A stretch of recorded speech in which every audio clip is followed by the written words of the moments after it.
Assalamualaikum warahmatullahi wabarakatuh. Kali ini kita akan belajar mengenai file system. Kumpulan konsep file. File adalah kumpulan informasi berkorelasi yang direkam pada penyimpanan sekunder atau non volatil seperti disk magnetik, disk optik, dan kaset. Secara umum, file adalah urutan bit, byte, atau record yang maknanya ditentukan oleh pembuat file dan pengguna. Setiap file memiliki lokasi logis di mana mereka berada untuk penyimpanan dan pengambilan. Yang disebut dengan non volatil itu maksudnya gini, data itu tidak akan hilang walaupun komputer sudah dimatikan. Itu pengertiannya ya. Maksudnya kenapa kok nggak hilang? Karena dia disimpan di hard disk atau di kaset atau di flash disk gitu. Kalau misal datanya disimpan di RAM, kalau komputernya mati dia akan hilang. Tujuan sistem manajemen file. Berikut adalah tujuan utama dari sistem manajemen file. Memberikan dukungan I/O untuk berbagai jenis perangkat penyimpanan, meminimalkan kemungkinan data hilang atau hancur, membantu OS ke rutinitas antara muka I/O standar untuk berbagai pengguna, memberikan dukungan I/O untuk banyak pengguna dalam lingkungan sistem multi pengguna. Atribut file. Atribut file ada name, identifier, ya, type, location, size, protection, time, date, dan user identification. Nah, name itu jadi setiap kita buat file kita butuh nama disimpan dalam bentuk yang dapat dibaca manusia. Jadi usahakan namanya itu jelas, singkat tapi jelas. Maksudnya apa? File apa ini? Namanya. Misalnya file barang ya, misalnya barang gitu. Atau misalnya pemrograman perkalian ya, namakan misalnya perkalian misalnya. Identifier yaitu file diidentifikasi dengan tag atau nomor unik ke dalam sistem file. Jadi harus unik, namanya unik.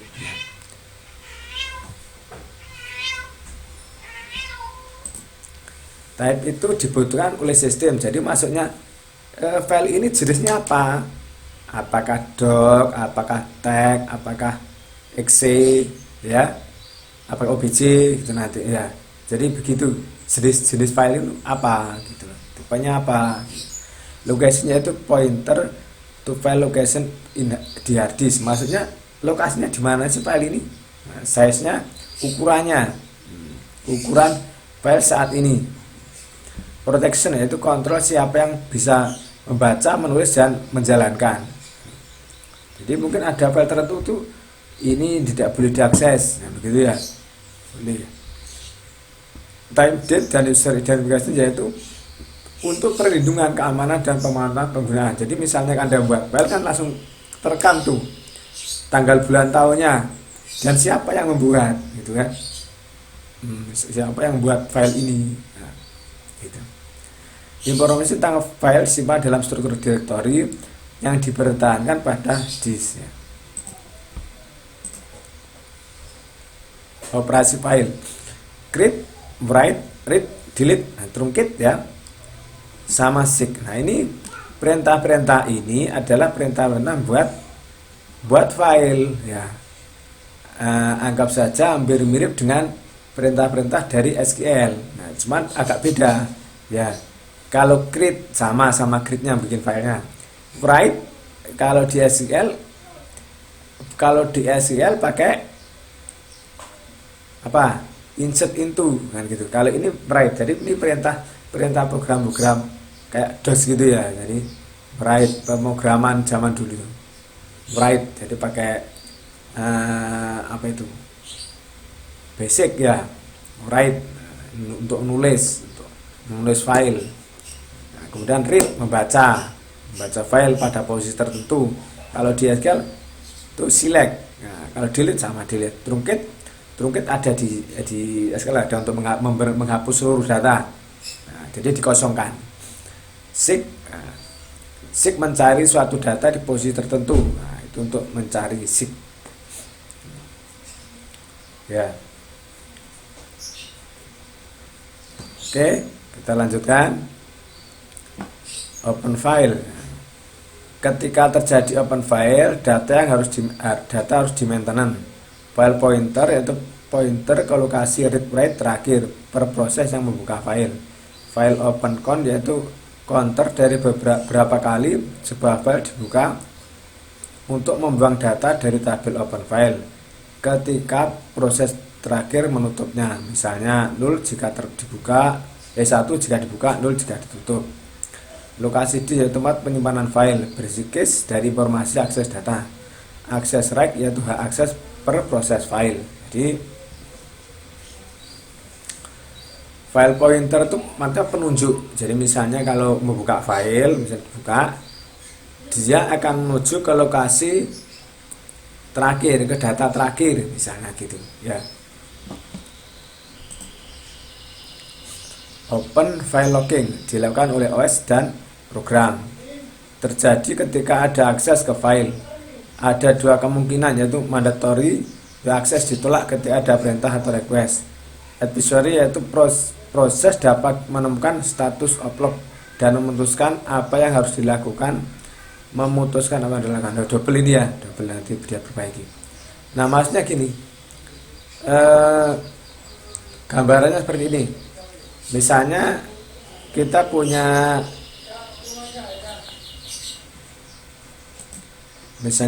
punya program penjualan, itu ada kasir 1, kasir 2, gitu kan? Ya, yang kasir 1 jual sepatu, yang kedua jual sepatu sama sepatu dengan kode yang sama, misalnya kodenya AA, gitu kan? Nah, kalau kita menjual satu, otomatis kan update stok kan? Jumlah stoknya harus diupdate. Nah, biar nggak bentrok, jadi untuk rekod tersebut, rekod yang ada data kode AA tadi di lock dulu, dikunci. Nah, setelah dikunci, misalnya kasir 1 kunci dulu. Nah, kita update, jual misalnya jumlahnya stoknya 5, dan jual 1 berarti tinggal dikurangi kan, tinggal 4. Nah, setelah selesai update, dibuka lognya, baru kasir kedua update, misalnya dia jual 2, berarti tinggal 4 dijual 2, tinggal 2, terus di unlock lagi, di locknya dibuka lagi, begitu mas gambarannya ya. Nah, ini adalah tipe name extension. Jadi ini ada yang file exe tadi, obj, ini source code tadi, yang program tadi source code itu ada C, CC, Java, Pascal dan lain-lain ya. Bed file, bed, tag, doc, library, lib, arsip, arc, zip, tar, multimedia, MPEG, MOV, RM dan MP3 dan sebagainya ya. Kalau ini kan Anda sudah ngerti ya. Jadi exe ini bisa langsung dijalankan ya, dari luar. Kalau BC itu hasil dari compiler. Jadi misalnya ada source code untuk program kayak ini Clipper, dulu zaman dulu itu Clipper ya. Jadi dari extensionnya source code-nya itu PRG, di compiler itu berubah jadi ekstensinya jadi OBJ. Kemudian di RT-Link ada perintah lagi, RT-Link baru berubah jadi exe. Jadi OBJ itu merubah program jadi bahasa mesin. Dari OBJ ke exe, dari biar bisa dijalankan gitu ya. Ada tingkatnya, urutannya gitu. Nah, ini kalau ekstensinya di Windows 7. Nah, akses method. Nah, itu cara file diakses dan dibaca ke dalam memori ditentukan oleh metode akses. Ada sequential access, ada direct access ya. Kalau ini tuh berurutan, jadi bacanya read next, jadi berurutan, write next berurutan. Kalau ini direct itu langsung, misalnya baca record 5 ya, read 5, write 5 gitu ya. Gitu. N sama dengan relative block number, jadi number recordnya. Nah, sequential access itu informasi dalam file diproses secara berurutan syarat-syaratan setelah catatan yang lain. Jadi maksudnya urut. Perintah baca menyebabkan pointer dipindahkan satu persatu. Nah, perintah write mengalokasikan ruang untuk record dan memindahkan pointer ke end of file yang baru. Metode seperti ini termasuk akal untuk pita kaset itu loh maksudnya. Yes. Jadi maksudnya gini, jika kita itu mau nambah, kita harus menuju ke rekod terakhir dulu. Rekod terakhir misalnya ada 5, sudah punya rekod 5. Berarti kalau nambah lagi berarti kan rekod ke 6. Nah, setelah 5 dia pesan duluan pakai perintah open blank misalnya gitu ya. Pesan ruang kosong open blank. Nah, itu kan baru nanti di write, ditulis di situ. Gitu. Tulis di situ datanya. Ya. Oke.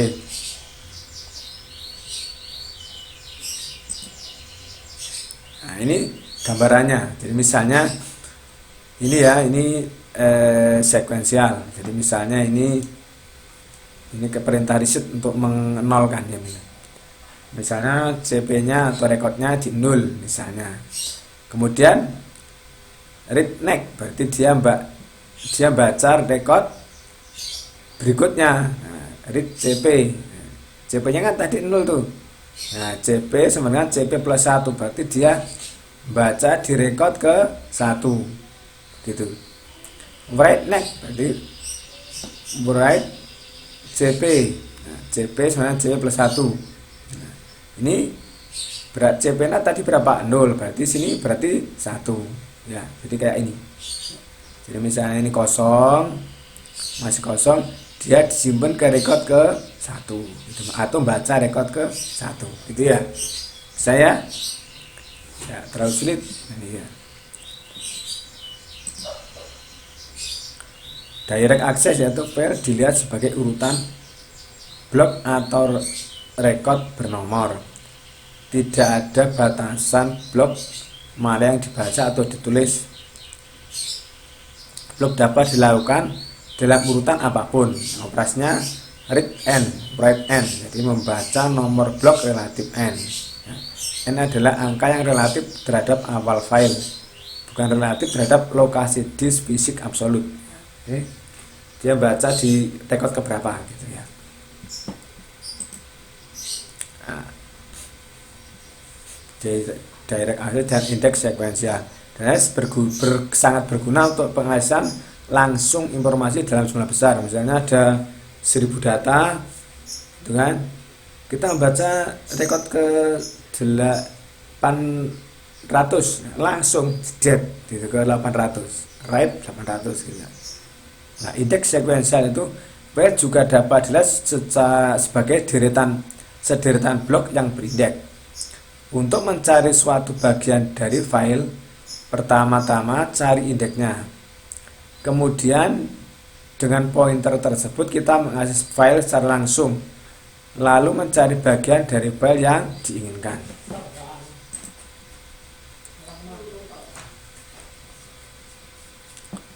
Nah, ini ya, indeks file, ini relatif file. Jadi ini kan kalau indeks berarti kan sudah diurutkan. Misalnya ini berdasarkan last name gitu ya, Adam, Arthur, Nasser, Smith gitu kan. Nah ini kan kalau ini relatifnya, ini ada Smith, John, Social Security, nah gitu ya. Jadi kita setelah ketemu indeksnya, ini kan ada pointer tuh, pointer menuju kemana? Menuju ke sini, ke data aslinya, gitu ya. Gambarannya begitu. Nah, organize file, system file. Nah, ini ada partisi, ya ini ada contoh, ini partisi, ini hanya dibuat satu partisi C saja. Ya, ini ada 2 partisi, nah, partisi A dan partisi B. Ini dalam satu disk, ini ada ya. Kita lanjutkan directory struktur ya. Directory dapat dilihat sebagai tabel simbol yang menerjemahkan nama file ke dalam direktorinya, atau kumpulan node yang berisi informasi tentang semua file ya. Misalnya ini direktori, Ini adalah filenya. Direktori struktur dan file-file berada dalam disk. Nah, ini dalam satu disk ini ya gambarannya. Direktori, operasi terhadap direktori yaitu search ya for a file, jadi mencari file di dalam direktori. Kemudian membuat file direktori, menghapus sebuah file, menampilkan sebuah direktori, merename sebuah file. Ini membuat sebuah file ya.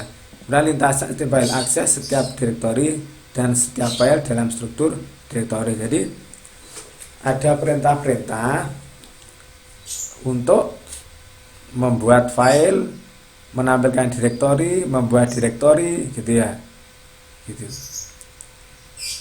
Jadi kalau ini di Linux ada, kalau di Windows kan tinggal create folder gitu kan.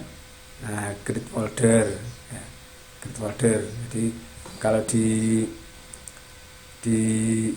Windows tinggal gini, misalnya klik new, folder. Jadi untuk membuat direktori ya, gitu caranya sederhana. Kalau di DOS harus pakai ini, komen dulu. Nah ini misalnya ntar. Nah ini kalau untuk menampilkan direktori pakai perintah ini dir. Nah ini menampilkan direktori ya, menampilkan direktori pakai dir. Nah, begitu ya. Kalau untuk masuk ke direktori pakai cd, perintah cd. Misalnya ini apa itu ini misalnya ini download. Nah kita pakai ini cd download, ada S nya ya. Nah enter. Nah berarti kita masuk ke direktori atau ke folder download. Nah begitu. Nah, begitu ya perintahnya. Emang kita tidak belajar itu di DOS, tidak ada pelajaran DOS sekarang. Adanya di Windows begitu atau di Linux. Nah, kalau Anda pernah belajar Linux, Anda bisa mempraktekkan itu ya. DOS pakai begini caranya. Misalnya kita mau bikin apa ya, folder apa perintahnya, pas ya, md.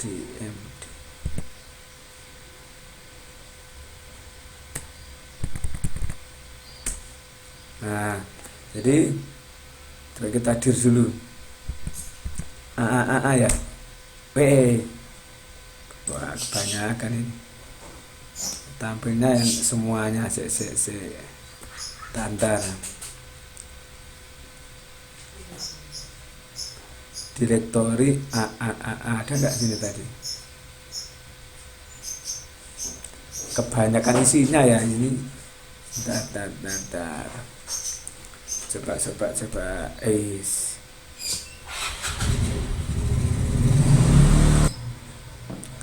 kita cari dulu, atau gini biar nggak terlalu banyak, karena di folder download itu kebanyakan isi. Nah kita bikin dulu. Coba ini cd Nah ini kan kita tadi sudah jadi berarti, cuman karena cepat sekali ya, ini kan masih kosong. Nah ini masih kosong, tidak ada isinya. Nah jadi kalau tadi d b. Nah kalau di dir, nah ini direktori b gitu ya. Nah begitulah salah satu contohnya begitu ya. Jadi perintahnya seperti itu. Nah, oke, kita kembali ke sini. Kita lanjutkan. Nah, struktur direktori ada single level directory, two level directory, three struktur direktori. Nah, organisasi direktori Direktori diatur secara logis untuk mendapatkan efisiensi, yaitu menemukan file dengan cepat. Penamaan atau nyaman bagi pengguna. Dua pengguna dapat memiliki nama yang sama untuk file yang berbeda. File yang sama dapat memiliki beberapa nama yang berbeda. Pengelompokan logis file berdasarkan properti, misalnya semua pemrograman Java, semua game gitu. Jadi gunanya itu jadi dikelompok-kelompokkan untuk efisiensi.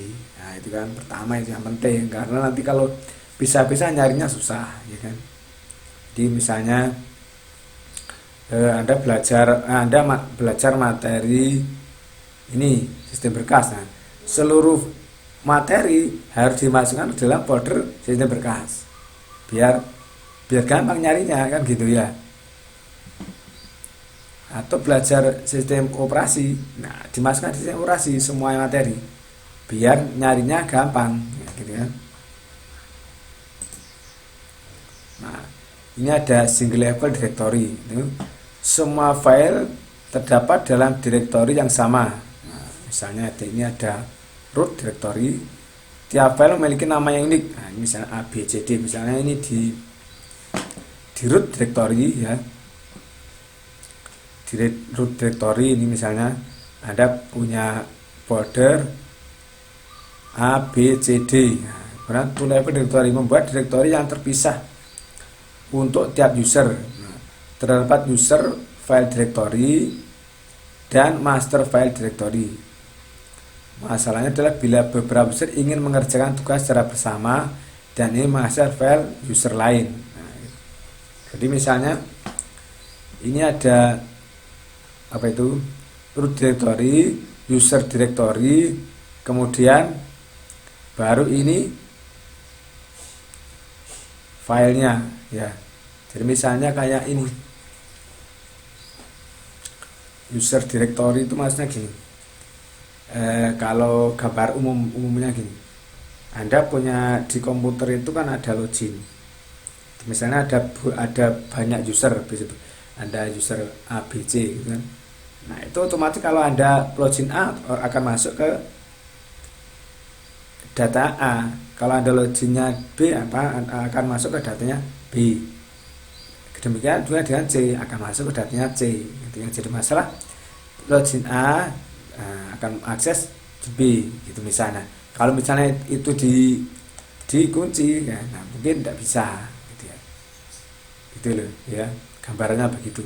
Atau Anda bikin sub folder gitu. Gambarannya mudahnya begitu. Nah, ini kalau yang ini yaitu tadi loginnya beda-beda. Kemudian terstruktur di direktori. Terstruktur direktori, tiap direktori dapat mengandung file dan subdirektori. Nah, ini lebih bertingkat lagi. Path atau absolute path adalah urutan direktori yang berasal dari master file directory. Working dari yaitu relative path, yaitu path yang berasal dari current directory.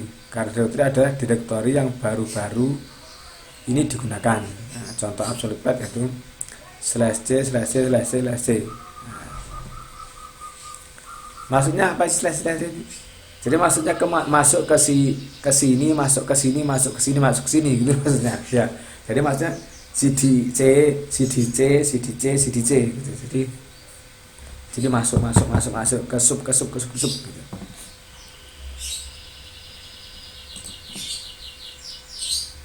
File system mounting gitu.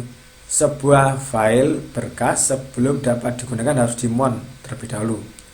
Mounting proses paling awal sebelum membuka sebuah direktori, yaitu dengan membuat sebuah direktori baru yang menjadi subtree dari tempat file sistem tersebut diletakkan. Mount point yaitu direktori kosong tempat file sistem yang akan diletakkan. Jadi gini, kalau Anda punya file ISO, jadi ekstensinya ISO, gitu kan? Jadi dulu kita hanya mengenal file kompresan itu hanya mengenal file rar, zip, ini ada ISO. Nah, untuk menjalankan itu harus di-mount. Nah, maunya gimana caranya? Nah, Anda bisa gunakan perintah misalnya power ISO. atau apa itu bentar, saya punya itu mana tuh kok nggak ketemu ya, tertutup. Bentar, tak geser begini ya.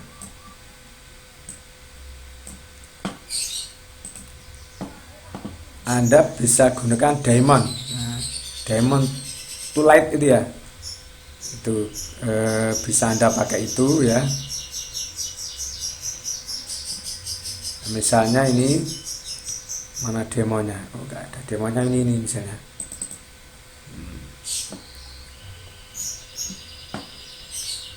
bentar.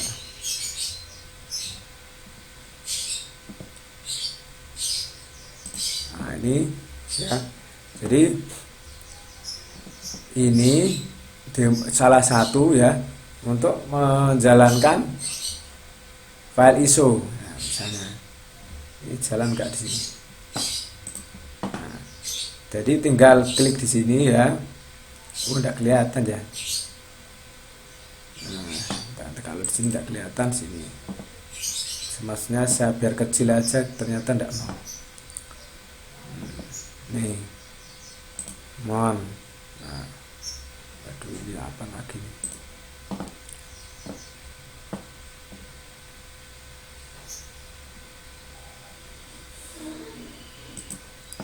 Misalnya ini ya, kita klik quick mon ini ya.